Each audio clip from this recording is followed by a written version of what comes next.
Hello and welcome to our webinar this afternoon. We'll just give a minute or two as our colleagues join logging into the session, and then I'll be pleased to open our webinar and make some introductions.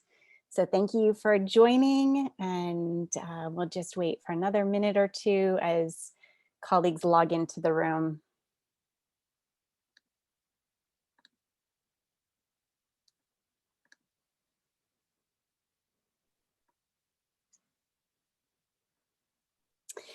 Good afternoon, everyone. Thank you so much for joining us. My name is Krista Northup. I'm the Director of Education North America here at SONM-S4. We're really pleased to be able to chair and moderate today's webinar, which is titled Scholarship Opportunities for American Students Studying Abroad in China. We have a great panel lined up for you today with 3 speakers who are going to share their insights and additional information about this program. And at the end, we would really like to hear from you with your questions. So we'll save lots of time for questions, which you can chat into either the chat box or the Q&A area, or you can feel free to unmute and we will take your question that way as well. Today's webinar is being recorded, so please note that, and it will be distributed to those that are interested following the event. So with that, I'd like to go ahead and introduce our presenters. First, we have Gu Lei, the first secretary in the Education Office at the Chinese Embassy of the People's Republic of China, based in Washington, D.C. Sufei Lee, who is the senior manager, China, SONM-S4. And Holly Wang, who is the professor of agricultural economics at Purdue University and the recipient of a grant for the program this year. Thank you to you all for presenting today. We're looking forward to hearing your comments and your thoughts and more about the scholarship program. So we'll go ahead and start about the overview of the program, and we're going to go ahead and hand it over to Gu Lei to give us the introduction. Gu Lei, may I turn it over to you, please? Thank you, Krista. Good afternoon, everyone. Thank you for joining this session. It is my great pleasure to introduce you the American Short-Term Study in China initiative. We worked out this program about 2 years ago, together with ACE and ASCU, to try to bring more American students to study in China. I think everybody will agree with me that over the past half century, students exchanges, faculty exchange, and educational exchanges really benefit our 2 countries. Yet events over the past several years, such as the trade war, political tensions, concerns about espionage and influence activities, and a global pandemic have damaged the environment of educational collaboration. We have seen the number of students exchange decline. We have seen the number of American students study Chinese language decline. We have seen the number of American students study in China decline. Although we are facing a lot of challenges and difficulties, we still believe that people-to-people ties are the core of the China-US relationship, forming bonds across the Pacific that have endured ups and downs. We would like to provide more opportunities to our young students from both sides to explore the world, to open their eyes to different ways of life and promoting understanding and tolerance, to build skills and knowledge to prepare to solve the world's toughest challenges in the future. While we travel to American institutions, we always hear comments like, we want to explore more opportunities for students.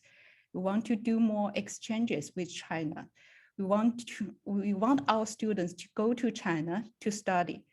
But we have many existing scholarship programs available, but not taken by the American students, such as the 1 semester and a 1-year program. We discussed this with many American institutions and the faculties and found out there is one model that is a faculty-led study in China program existing and very successful in many American institutions.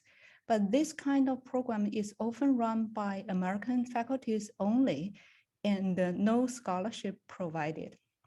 We are wondering, why shouldn't we design a new scholarship program based on this model? Can we let Chinese institutions to join in and ask some Chinese faculties to teach some part of the program? Can we open to Chinese students to join as well?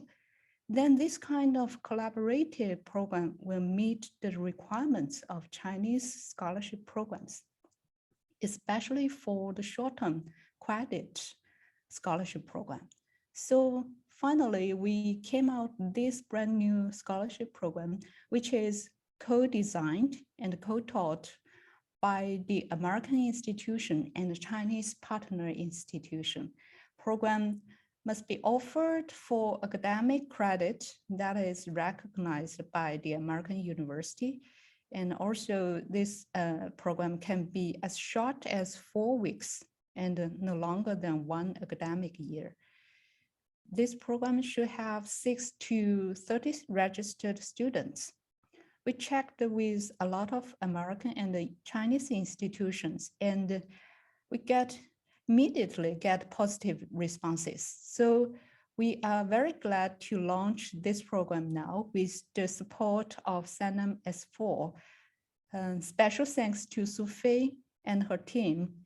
They have been working really hard on promoting and consulting for this program. Later, we will have Sufei to introduce the application procedures. Thank you very much. Okay. Thank you very much, Gulay. That was a great introduction. And now over to you, Sufei, to introduce the application process. Thank you, Gulay. Thank you. Hi, everybody. I'm Sufei Lee. And I really want to say thank you for the Chinese Embassy and also Madame Yang Xingyu and Gulay to give us this great opportunity. And it's a great honor to take this task to manage, to promote the short-term study abroad program in China scholarship.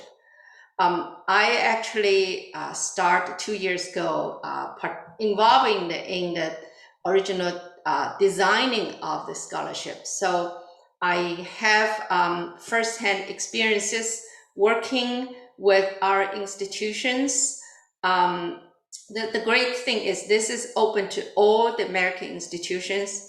And we do hear about what Gulay mentioned about. One side, the Chinese institutions and organizations have scholarships available. The other side, for Holly probably know, the American institutions, there's such a huge demand that we want the scholarship for our students. However, there's no connection in between. So hopefully we will be in the middle to provide the support for both sides and make these great opportunities available for all the students and faculty. So I want to share a little bit. I want to share my screen to show, to start.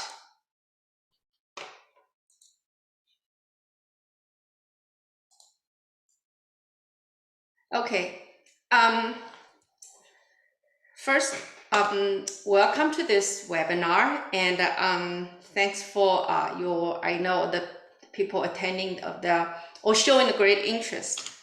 So, as Gulay mentioned about it, this scholarship, we call it ASSI, ASSCI, American Short-Term Study in China Initiative, and is co-designed, worked out, sponsored by the Chinese Embassy, and collaborated with ACE and ASCU. And Sanam S4 is the facilitator here to providing the management part of the program. This program, as Gulay introduced about the background, so we were trying to help this will be co-designed. So if you want to get approved, the program has to be one partner from the US and one partner from China. So it needs to be 2 parties co-designed through the faculty led to help with the students. And also, this program needs to be some credits involved in. So it would be a study abroad for American universities to offer this program with the 1 credit or 3 credits or 6 credits, depending on the joint decision of partner institutions. Both universities will make the decisions together. And this, we call it short term, but it could be as short as 4 weeks and as long as 1 academic year, or fall under this this short term. So if you have a 1-year exchange student programs, that should fall into this AC also. And also another thing is, if the program, once the program gets approved, when or even during your designing with your taught faculty partner in China, you will make sure if the minimum students in the program is 6 students and the maximum is 30 students. So between 6 and 30 students, you have the flexibility to design this program. And also the scholarship. The scholarship is for students, not for the university, not for American universities. It's for your students when they go to China, and it will be paid for their tuitions and on campus, like a room and board and health insurance. And the students will be paid with a monthly stipend. It does not cover, the scholarship does not cover the tuition at your university. So if you have this program, summer short term, or some is the 1 semester using the last 4 to 6 weeks to consider as a program, the students will still need to pay when they register to this course on your campus. So it does not cover the tuition on your campus, and it does not cover the international airfare, and the students or the university will need to figure out all those costs, including the China visa application fees. So here is the proposal guideline. I wanted to show you, I think since we're talking about, so how do we apply for since we're talking about this proposal submission, we are, this program, different from the other scholarships, if you may have, because the CSC or the Chinese embassy has several types of scholarships. This particular one involves faculty, institution first, and then to apply to the students. Because I know there are other scholarships, even the same with the Chinese embassy, the individual students will apply. It does not involve a department approval, the college approval, but this one involves the faculty. So once you get to the website, we worked out together with it. It's approved by Chinese embassy. On this website is the leading faculty from the American universities will start to submit for the proposal for this short-term study initiative, ESSI proposal. So this is on the website, and when you get in, you will see we will try to emphasize is the leading faculty information. and with like a institution, the college, the department, and we would like to know your brief background and the proposal. What is this proposal? The basic information about this program, and the name of the program. And since you're working with Chinese partner, there might be a Chinese term versus your term, your program name, and the Chinese partner institution, and where is this institution located, and how long do you design for this program? The beginning date, ending date is a 3 week, it's a 4 week, or 3 months, or 1 semester, or 1 academic year. And how do you expect you're doing twice a year or once a year? And how many credits you plan to give? Like 3 credits, 1 credit, or 6 credits? We have different levels, or this is for undergraduate students or graduate students. And how many students maximum, minimum and maximum you would design? Because we set the limits from 6 to 30. And then we like to, this is a critical for you to to get approved, because there's a selection committee. Well, it's a national pool. We're collecting this from the national pool. So the details about the background of the program, the course description, the course title, and what is your academic goal to achieve. And the teaching faculties, because you may be the director of study abroad office on the campus, but who is going to teach? Or you may be a leading faculty, but you are inviting someone else to teach. So we would like to know this. And the course format, is that a 4 weeks, a field trip, or discussion, or just a lecture? And here's another important part, is that we like to get approval. Since it's the institutional event, we will need the director of study abroad program on your campus, or the equivalent, such as associate vice president or dean in charge of international education or study abroad specifically. We will need those information. And at the end, there's the signature page that involves in both let's see if I can. So we will need to get everybody is aware of the name of the institution, like a leading faculty from American University is a leading faculty, department chair, director of study abroad, and a similar things from the Chinese partner to get the signature to it. The reason we want to have those, and then you submit online.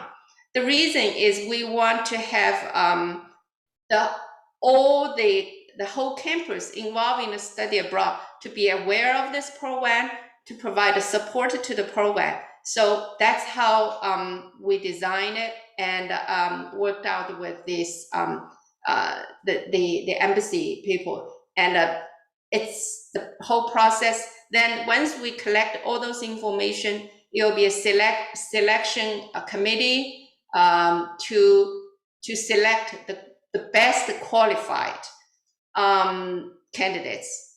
It's basically, if your institution is approved, then you can have 30 students registered for this program. And so this is about the proposal program.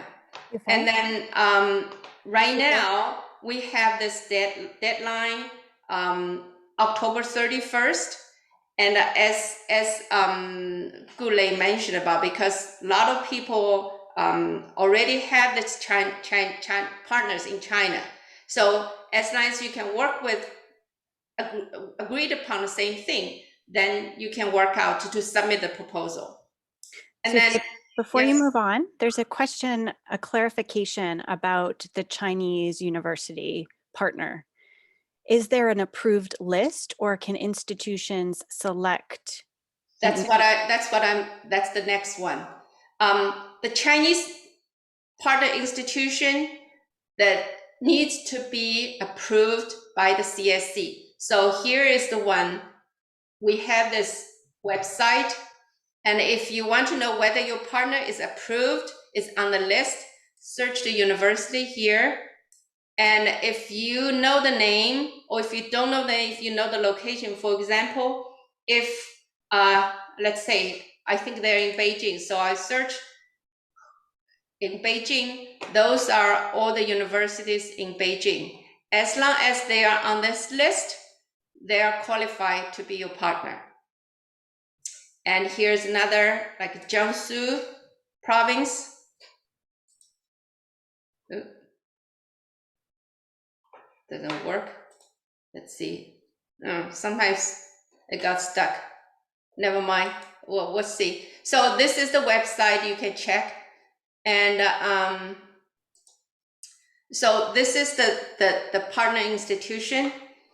The procedure now is from now, you can start to work on it. We will try to set a deadline, but if you have a potential partner or you're working with them and maybe you want an extra few days, just let us know. We'll try to see. The deadline is of the end of this month.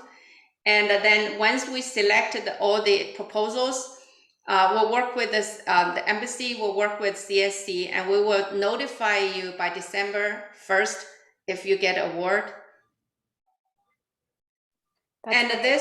That's very helpful, because there was a comment that October 31st is coming up very quickly. Mm-hmm. So if there is interest, you said that there could be a couple Let us know. Correct. Okay. Thank you. Yeah, because this is the second time we did a promotion for the beginning of the year.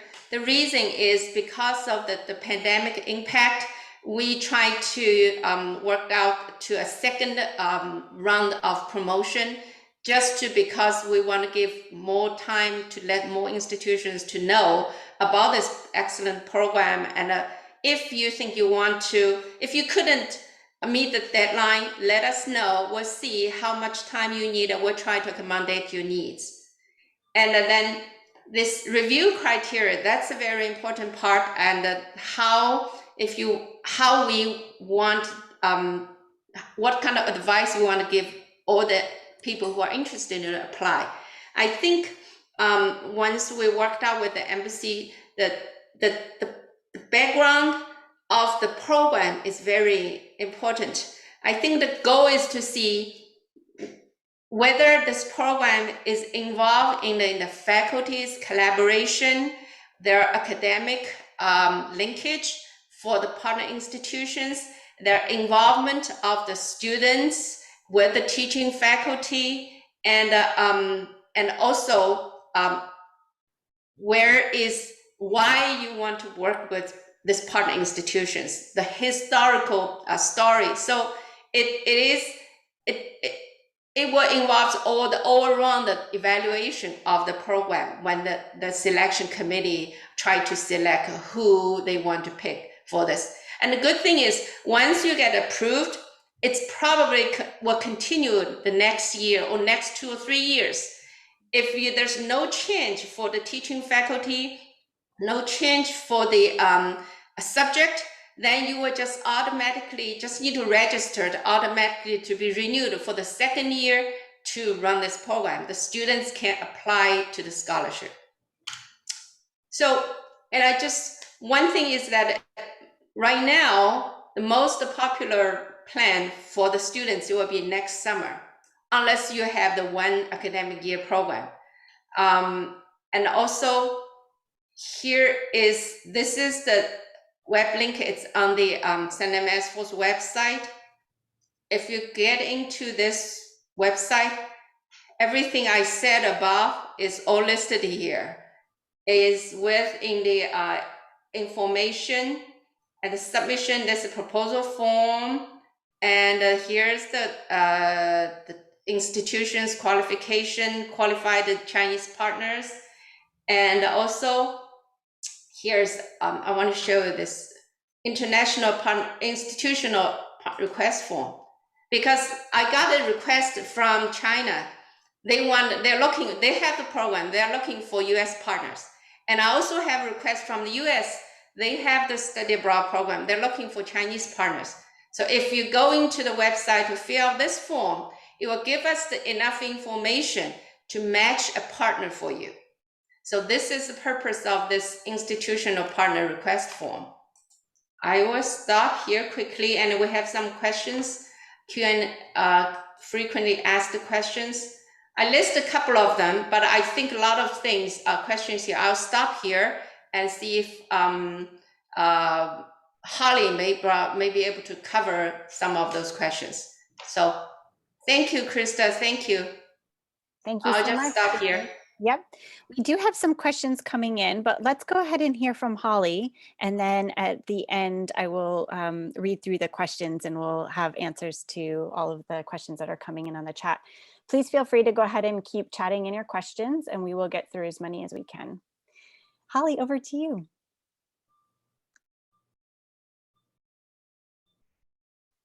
And I think you're on mute, Holly. Do you see my PPT well? Yes, we do. Thank you so much. Thanks, colleagues who are listening here. I won't be able to see you, but I know you're there. And this is Holly Wang, professor from Agriculture Economics at Purdue University.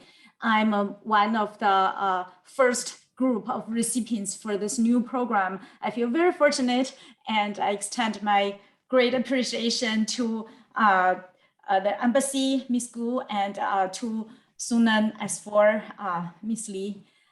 All right, so with that, I will introduce a little bit my background about leading student study abroad in China, and in particularly this program. So first, give you some of the background so that you know what is my struggle, what is my strengths. So my talk may not be identical, applied to everyone, but it's me.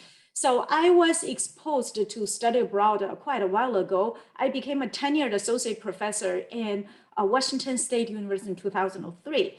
So you don't spend too much time doing that when you work for your tenure. And after your tenure, and I heard about that faculty-led program. So short program, professor lead students there.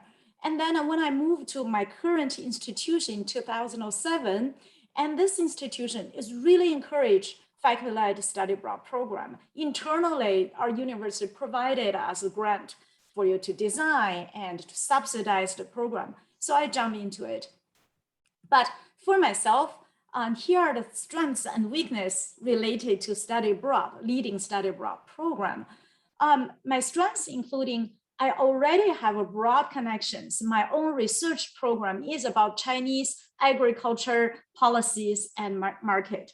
So when I established myself as a scholar, and I also assume a lot of leadership in international professional associations. So all agriculture economics department, I would say all the major ones, they know me. So I have connections with all these major universities with my related major. So that's the strengths. But my weakness is I focus so much on research and scholarship, and I teach graduate classes, PhD master classes. I hardly teach any undergrad students. So my biggest weakness is I don't access to American undergrad students. I don't know them, they don't know me. And also, I perhaps don't understand them very well. The way you teach grad and undergrads are different. So that's my weakness. Another weakness is like, I've been working for a public university. We have a lot of students, also a lot of competition for study abroad. Our students, usually they're not coming from rich families, so they're price sensitive. And also they haven't have a lot of international exposure. When they think of going out, they think of Europe. They go to Europe, even though cultural wise, our professors all encourage them to go to, Asia or Latin America, but our students is like, I'm going to Italy, I'm going to even England, calling that study abroad. So, but over these years, I've been successfully led 3 study abroad in China program in these years, and they're 2 weeks summer. So it's like a tour group. I'm the full-time, leading them, going from place to place, and with a lot of logistic and travel agencies involved. And also I have a field experience recently in 2019, but then COVID happened. So no matter what do you do, nobody go study abroad in 2019. But my field experiences was before that. I tried to offer, but I didn't get enough student sign up this time. So before COVID. I think one reason, of course, is like, same thing as I said, I didn't promote it enough. Another reason was the political environment. Students didn't want to go to China as they were so enthusiastic before. So that is an issue there. Okay, so today I want to ask and answer 3 questions. I think that might be helpful to you. So what are the important factors to make these study program in China program successful? How we make our first time successful? We deliver it, we take students, we go there. And then how to make it sustainable. So we want to do it more than one time. You know that the effort, this investment is a lot. You design it, you connect with your partners in China, a lot of work. But if you deliver it multiple times, the marginal cost is getting smaller. And the last question is, are there like pitfalls, right? Risks you need to worry about. Okay, let's start from the first one. So what are these important factors to make your first time successful? So I would say you have to design the program that is appealing to students. You have to design it appealing to their parents, and you have to design it appealing to the university. So to make it a truly academic program instead of just a tour. Okay. So student parents, university cared about different things. So for students, you had to make the content fun for them. So think about if this is your first time. I know many of you might have more experience than I do, but if your first time, so think about as a foreigner, what if you present them China? I mean, foreigner, I mean, non-Chinese. So what are most of the things you want to go? So I asked myself, if people said to take me to France, what do I want to see first? The museum, the Eiffel Tower. So you need to build the fun, attractive features into it, which is fine, even though your major might be electrical engineering, your major may be agriculture, say landscape, but cultural experience is don't be shy to take them to see the Great Wall. Don't be shy at all. Study abroad, taking students there, they need to learn the culture. So that's one thing. Another thing is timing.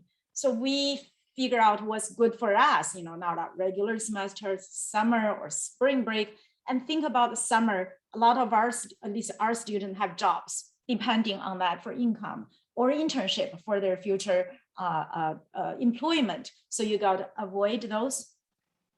And locations. So in the past, when I do these 2 weeks, we tour around, we go to many cities, we live in hotels. We don't stay in a campus on any campuses. But this time, this program we work with a Chinese partner. So the early questions, which university I want to work with? So you select your location. Of course, to China, you fly in and out of either Beijing or Shanghai, those large cities. You stop by, you see the major things there, but then where you want to spend most of your time. So you want it to be a place that has the strengths of your field. Either this is an engineering strong university, or for me, it's an agriculture area. But also you need to consider about the logistics. China is a developing country. It has very developed urban area, East Coast, but it also has very underdeveloped, really like a developing country, some other places. So this student, you need to blend in all these factors. And how to make them appealing to parents? Of course, one thing is cost. This is costly. Before I did this without any grants, it's like $4,000 per person for 2 weeks. It's a lot of money. So do you want to use tour agencies? They're costly. So sometimes I'm the tour guide. I take people to the Great Wall, the Forbidden City without a tour agency. But sometimes you just cannot do that. It might be cheaper to hire agencies. And also the inside China transportation is expensive. The airfare between one city to another is expensive. So parents also care about the safety. So I want to ensure them we have good communications, either cell phone or text. I make every student download the WeChat app because Google is not working, or Facebook is not working. So make sure the parents get some communication with their children. And also you need to have in China backup plans. A lot of things can happen. I will talk more about that in my last question, the risks.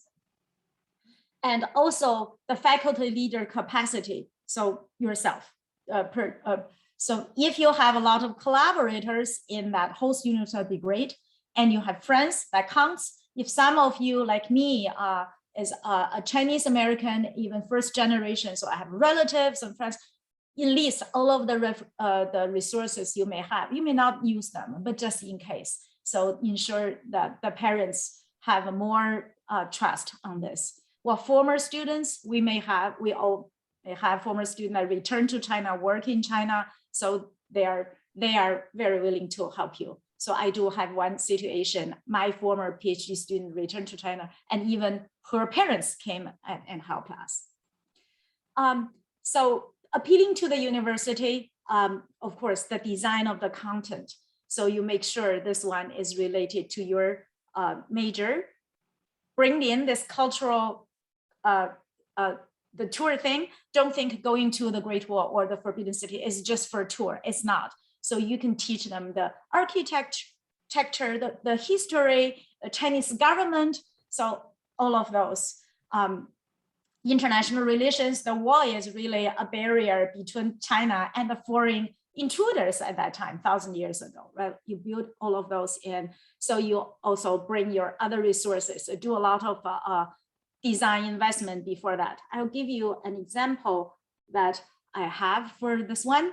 So these are the pictures I had from my previous trips. So I'm making this one for this program. So right now we start to recruit students. So you gotta attract these students. This time, definitely we land in Beijing, we take them to the world, but we may not have time to go to the Xi'an Terracotta Warrior, we did before. So we make that optional because this is 4 weeks. So there are weekends they can perhaps somehow that. So the cultural tours, that's the content. And also these are about the academic program. This is a picture I took earlier. We have our students, we have Chinese students. We do have them matched, and then they play basketball together, and they have games, and we even match them one-on-one. So we have those. So that will be same thing this year. This time, because it's 4 weeks, we have that even longer. I will design, these students will do a research, like interview Chinese agriculture, like farmers. Then we pair them. The Chinese student will be their interpreters, language, and these students usually have pretty good English. So you bring in those academic programs also. I chose Zhejiang University this time. Zhejiang University has one of the best agriculture economics program. It's one of the best. And I have a lot of collaborators. My students became professors there. We co-author paper constantly. And every summer, I have their student coming to my institution, coming to Purdue, spend 2 weeks. So it's the reversal of a study abroad. So for them, the university, again, subsidized very much, pay everything. So this is we have this relation there built already. Okay, so now we move to the next question. What do you need to consider making it a sustainable, long-term, successful program? Well, we appreciate very much that this program kind of guaranteed us, if we're successful first time, the next time we have some grants. It's not just the money, and also it's also how can you recruit students? Again, this is one of my weaknesses. So my concern is not just the money, it's whether students, and also how your university will recognize this as a real good, high quality program instead of just a tour, right? So you got to build your team. So you definitely need maybe another or a few other faculty colleagues from your host institute. I'm not talking about Zhejiang, I'm talking about Purdue. So this time I do, well, even in the previous 3 times, each time I have a non-Chinese professors who go with me. I usually pick one of my colleagues who've never been to China to go with me. So I did all this design work, basically that person So I'm thinking, if I bring another Chinese professor, of course, that save a lot of my own energy. Well, he or she can help me more. But the impact, I got this support from my department, supporting me, I'm leading this China program from, all these normal colleagues instead of another Chinese American professor. Well, in this case, I didn't have any. But anyway, so you find those partners, and that's a great impact, not only to our students, also to our colleagues. I think that Chinese embassy want that, but before Chinese embassy give me any grant previous, I had that passion. I want to bridging the US and China, exchange and communication. And also these professors are great helpful in terms of, you find someone that teach large undergrad student classes, and sometimes they bring their sons and daughters on the trip with me. That did happen. And sometimes they even bring their family members to go. Also, you need to find partners in Chinese host institutions. So through, how do you do that? Many of my research colleagues go to international research conferences. There are always Chinese scholars go there, present a paper, do research, and they wanted to collaborate with you. So it's not difficult.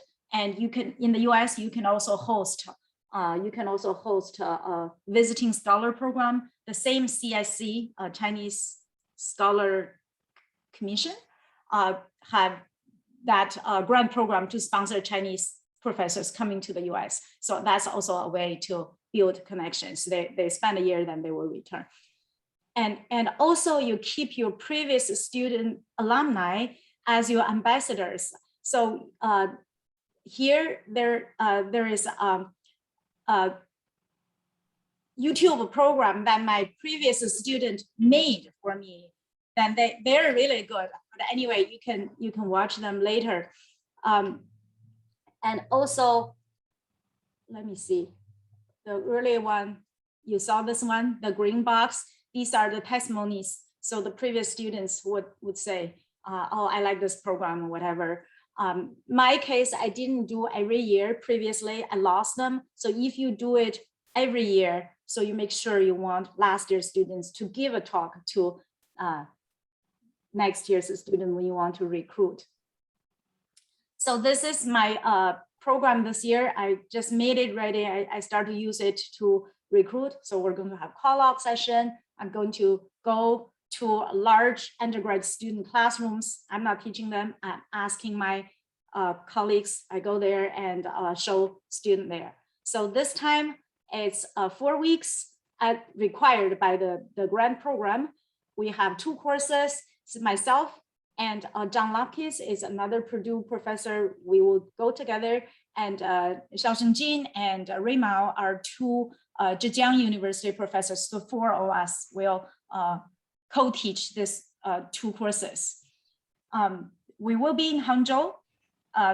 That's a place that's very developed, but has great agriculture around it. So you didn't need to go too far. You have a diverse tea farms, horticulture, all sorts of fruits, agriculture tourism, like those UP resource, and rice, large rice, and a lot of those, very close to Shanghai.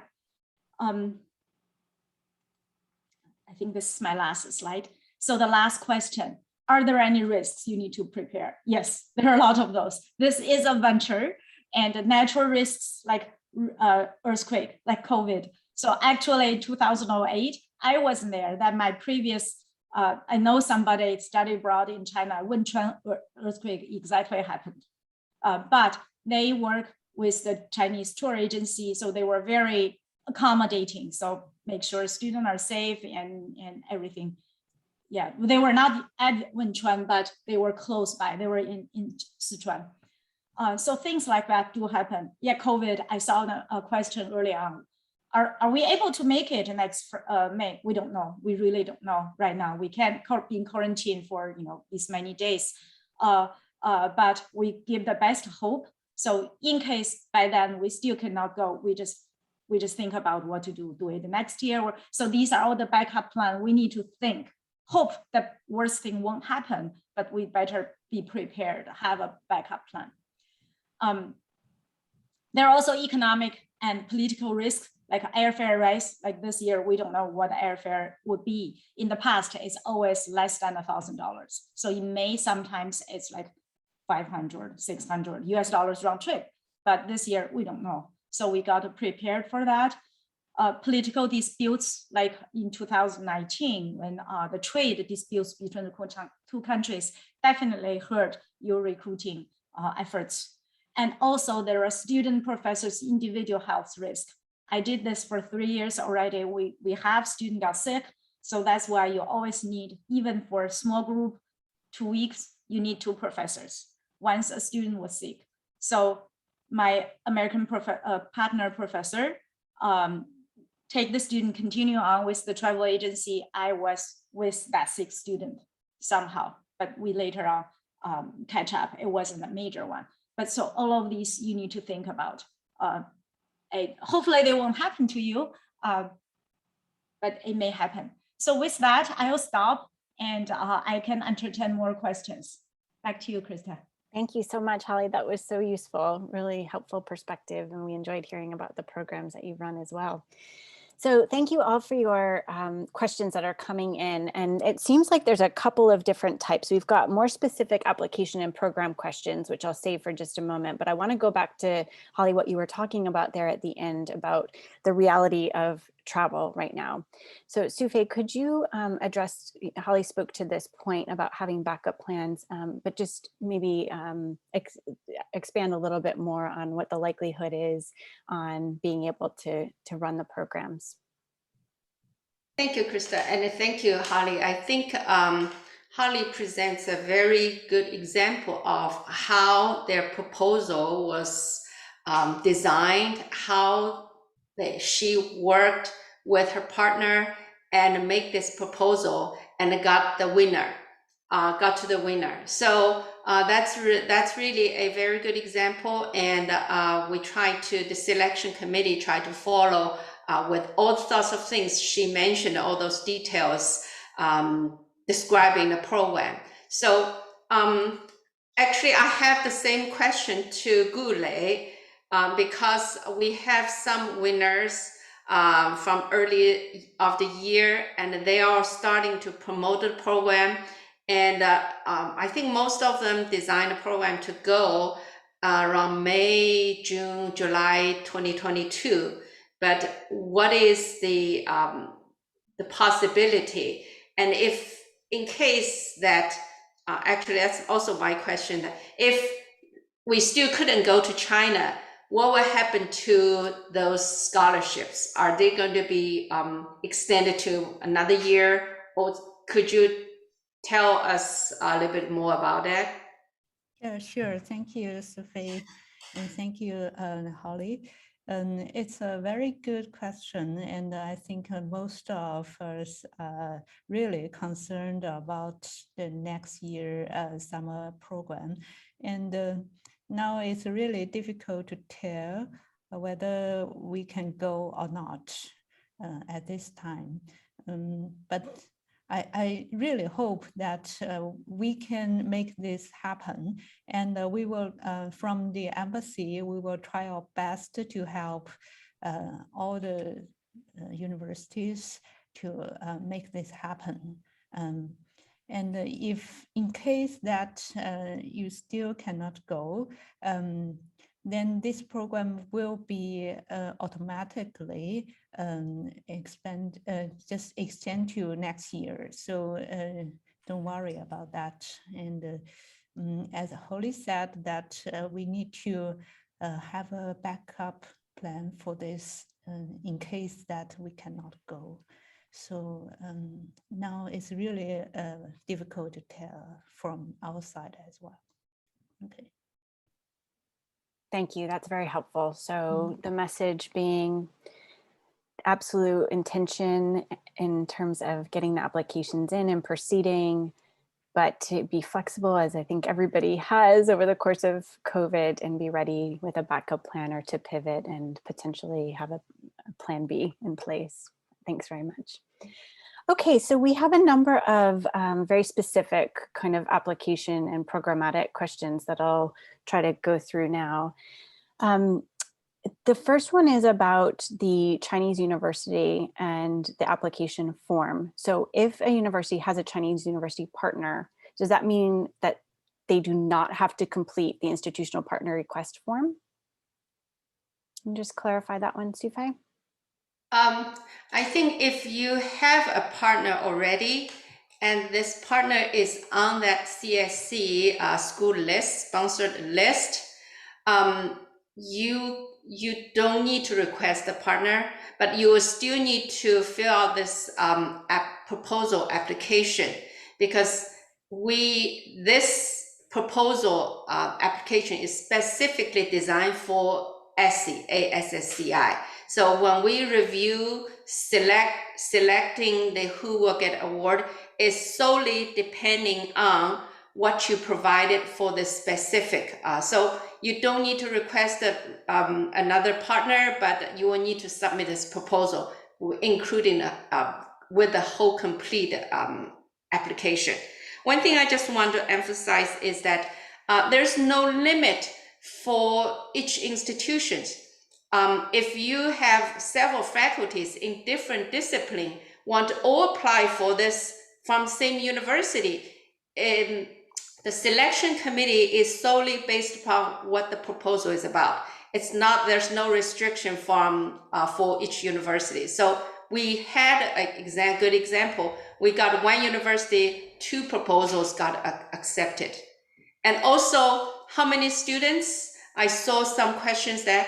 I remember when we designed the program 2 years ago, and Ambassador Choi announced at the 40th anniversary of Sino-US relationship celebration, and he announced about 2,500 scholarships each year. So we have plenty to cover all the students. It's 2,500 scholarships, student scholarships. So unless we reach the 3,000 students, then they will say, okay, there will be a limit. But other than that, I think we encourage everybody to give a try. Great. Wow, that is exciting. That's a lot of scholarships available. Okay, so the next one is about the Chinese partner institution and the funding. So could you help us understand how the stipends are dispersed to the students?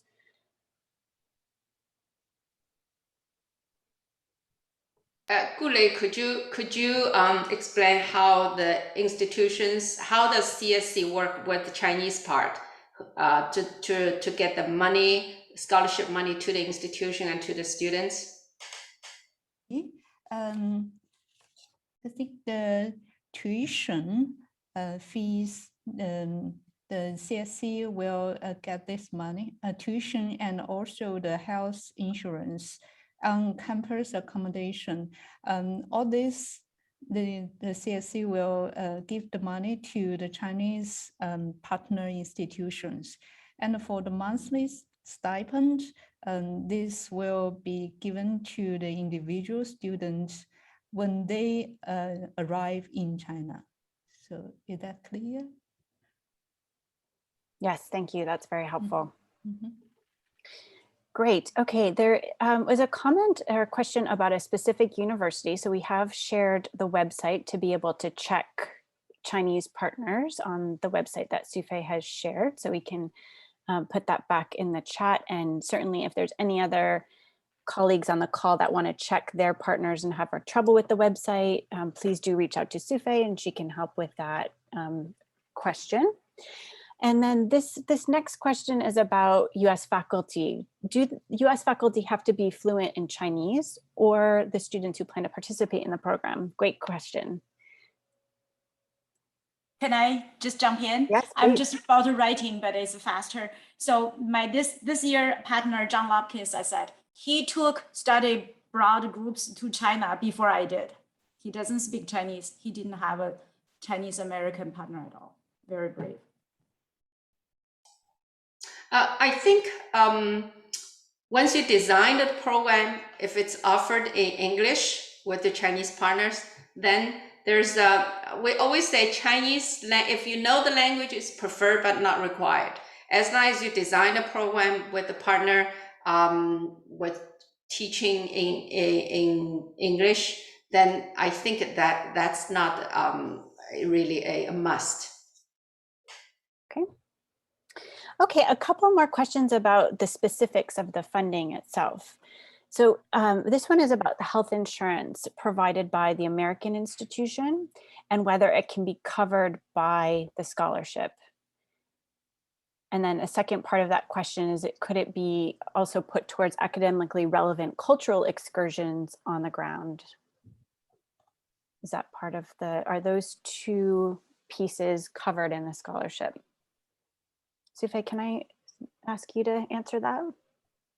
Actually, I'm reading it. Thank you for this. Is a pretty good question, and I will try. And Gule probably can see if I think the scholarship covers kind of medical insurance when the students during the students stay in China. If the student got sick, then the hospitalization or clinics visit will be covered.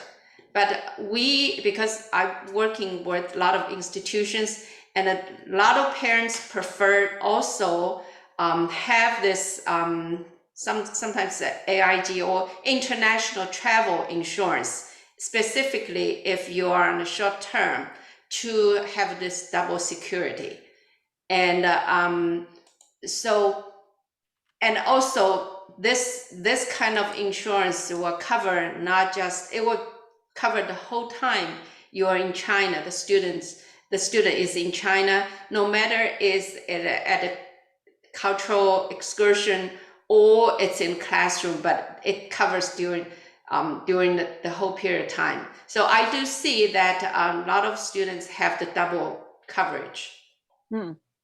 Gule, just see if you have any thoughts about the scholarship cover on the Chinese side for the students. Yeah, I think the scholarship can only cover the health insurance in China, and it's not for this American health insurance thing.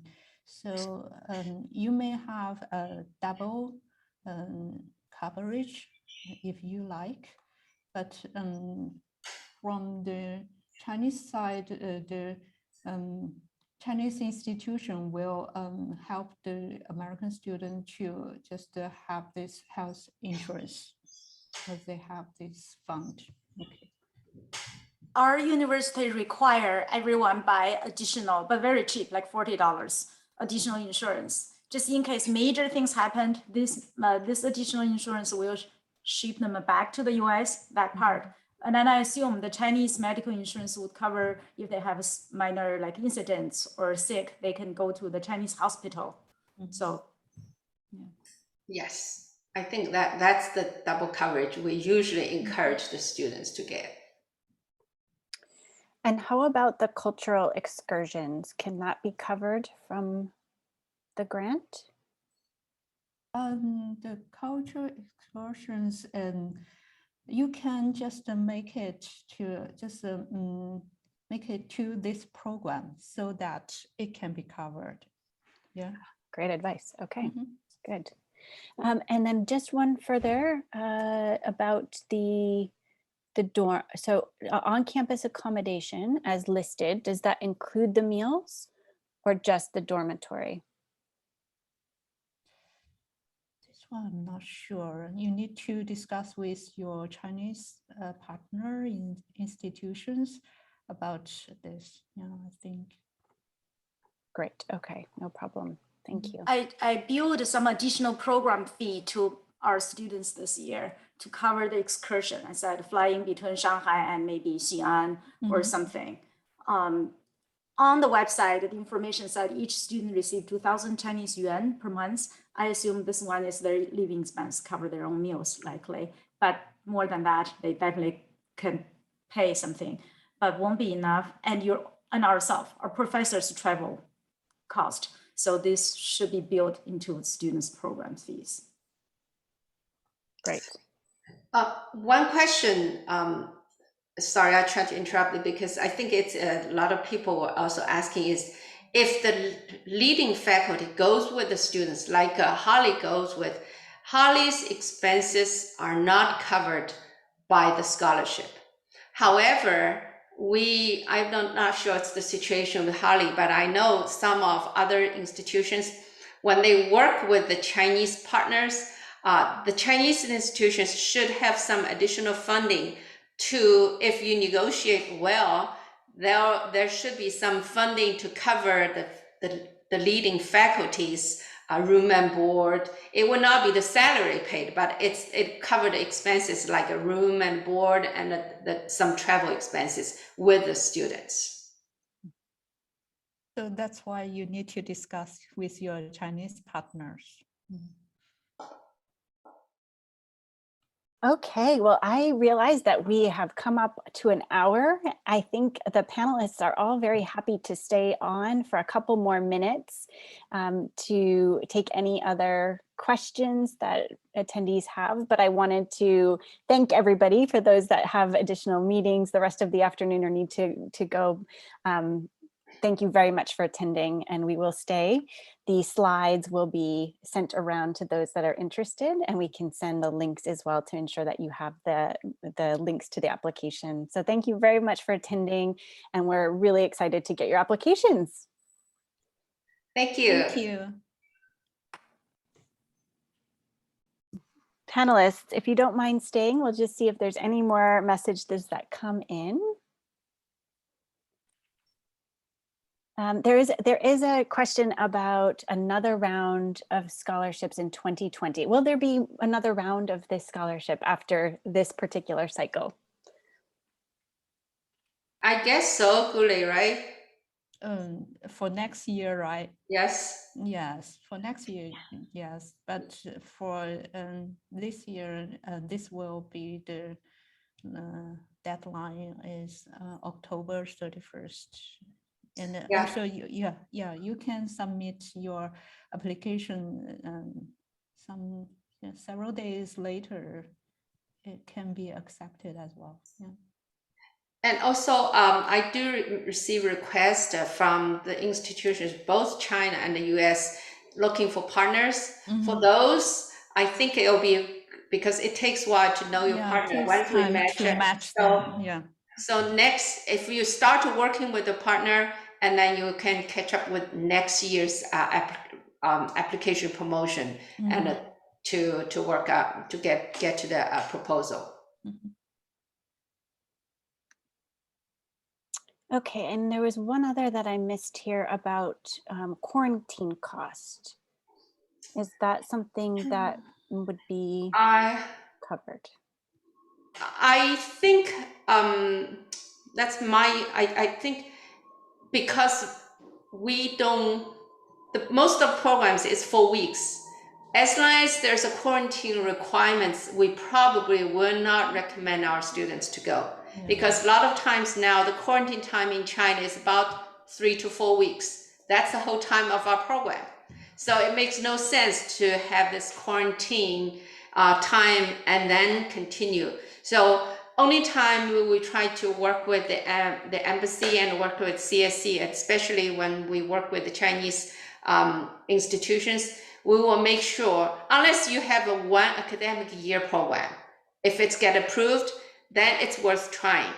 And right now, I think my understanding is the quarantine cost is on the individual travelers.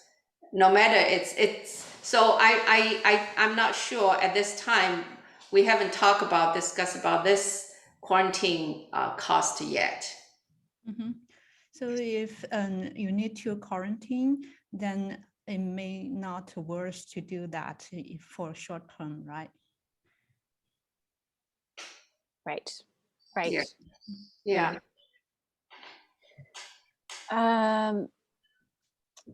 If we have to, is there an option to do the program virtually? And would the scholarship still apply? That's a good question, Gule. I think for the short-term studies, I think most of students prefer to go in person. That's why we haven't talked about this. There are online kind of similar programs, but that the money is designated to the Chinese institutions. So we haven't got that request yet. Okay. All right. So Josefina, if you want to circle back on that question, that would be good.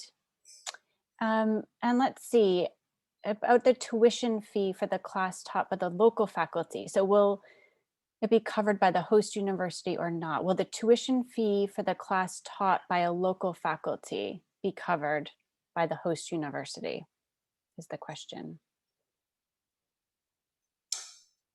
I think yes, because that's what the scholarship covers. The scholarship covers the tuition at the Chinese partner institution and the room and board accommodation for the students.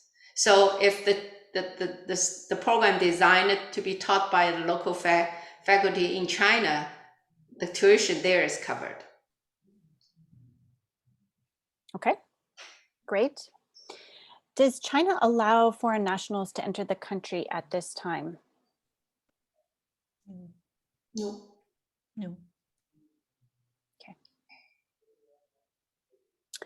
And next one, our Chinese partner is willing to teach online as a plan B. We are wondering if this is viable as we will begin marketing to our students soon. So that's that was the same individual that asked the first question. So Josefina, we can take that one offline and look at it a bit closer. Sufei, is that okay? Yes, Okay. definitely. It's if it works out for the universities, I don't think we have any objections. But the question is how does it work out, this funding? Right. That's the only thing. We will talk about the details. Great. Okay, so we've had a lot of questions. We really appreciate your interest, and the application deadline, as we talked about, is coming up on October 31st. We realize that that's a few weeks away, and there was some comments in the chat about coordinating the different aspects, which is absolutely appreciated. So as Sufei and Gule mentioned in the beginning, if you are interested, please communicate that interest through, and a grace period can be given as long as that's known to the team that's making the decision. So we very much hope that this has been useful to everyone. We thank you for your participation, and we'll go ahead and wrap up for today. Thanks again, everyone. Presenters, thank you very much. You did a great job. We really appreciate it. Thank you, Holly. Thank you, Gule. Thank you. Krista. Thank you, everybody. Meeting you later. Have a good afternoon. Bye. Thanks. Bye.